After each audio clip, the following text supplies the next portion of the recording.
నమస్తే, welcome to KK media. నేను మీ కృష్ణ కిరణ్. ఈ వీడియోలో మీకు నేను శ్రీ మొగదారమ్మ మహాలక్ష్మి పద్మాలయాన్ని ప్రజెంట్ చేయబోతున్నాను. ఈ అశ్వత్థ వృక్షం, అలాగే ఇప్పుడు మీరు చూసింది ధ్వజస్తంభం. ఈ గుడి ఒక అద్భుతమైన ఆధ్యాత్మిక క్షేత్రంగా విలసిల్లుతోంది. కొత్తగా నిర్మించబడినటువంటి గుడి. ఈ ఆలయ విశిష్టత ఏంటంటే అక్కడ ముగ్గురు త్రిశక్తి స్వరూపిణుల ప్రాముఖ్యత ఈ గుడిలో నెలకొల్పబడి ఉంది. ఇది అమ్మవారి గుడి, మహాలక్ష్మిది. మహాలక్ష్మి అంటే ఐశ్వర్యం, సమృద్ధి మరియు సౌభాగ్యాన్ని ప్రసాదించే తల్లి.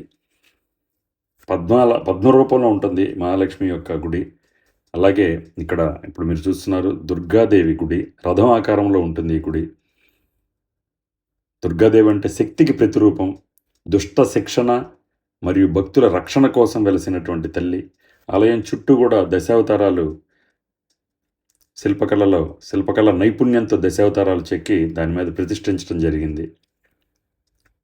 ఈ గుడిలో ఉన్నటువంటి ఒక గొప్ప విషయం ఏంటంటే సిమెంటు, స్టీలు అంటే ఇనుము వాడకుండా కేవలం రాతితోనే ఆగమ శాస్త్రం ప్రకారం నిర్మించారు.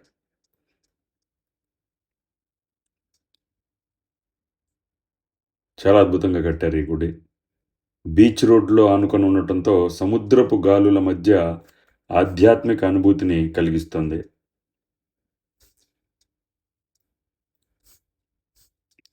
ఈ ఆలయము 2024 ఏప్రిల్లో ప్రాణప్రతిష్ఠ జరుపుకుంది. విశాఖలో పాత నగరంలోని కనకమహాలక్ష్మి అమ్మవారి తర్వాత సాగర్ నగర్లోని మహాలక్ష్మి ఆలయం అత్యంత ప్రాచుర్యం పొందుతోంది. ఇలా మీరు చూస్తే ప్రతి పిల్లర్ మీద ఒక అమ్మవారి ప్రతిరూపం, అలాగే నవగ్రహాలు, ఈ దశావతారాలు, పరశురామ అవతారం, రామావతారం, బలరామ అవతారం. చూస్తే రథం చక్రాల్లాగా కనిపిస్తాయి అక్కడ మీరు చూస్తే. ఈ గుడి అదిగో రథ చక్రాల్లాగా.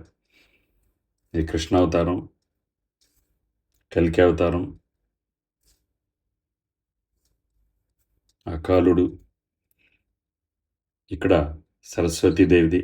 సరస్వతీదేవి అంటే చదువుల తల్లి, జ్ఞానాన్ని మరియు వివేకాన్ని ప్రసాదించే దేవత. ఈ ముగ్గురు దేవతల కృప ఉంటేనే ఎవరైనా రాణిస్తారు. సంపూర్ణంగా రాణించాలంటే ఈ ముగ్గురు దేవతల యొక్క కృప మనపై ఉండాలి. చాలా అద్భుతమైన గుడి ఇది. విశాఖపట్నం వెళ్తే కనుక తప్పక దర్శించవలసినటువంటి ప్రదేశాల్లో ఇదొకటి, ఆలయంలో ఇదొకటి.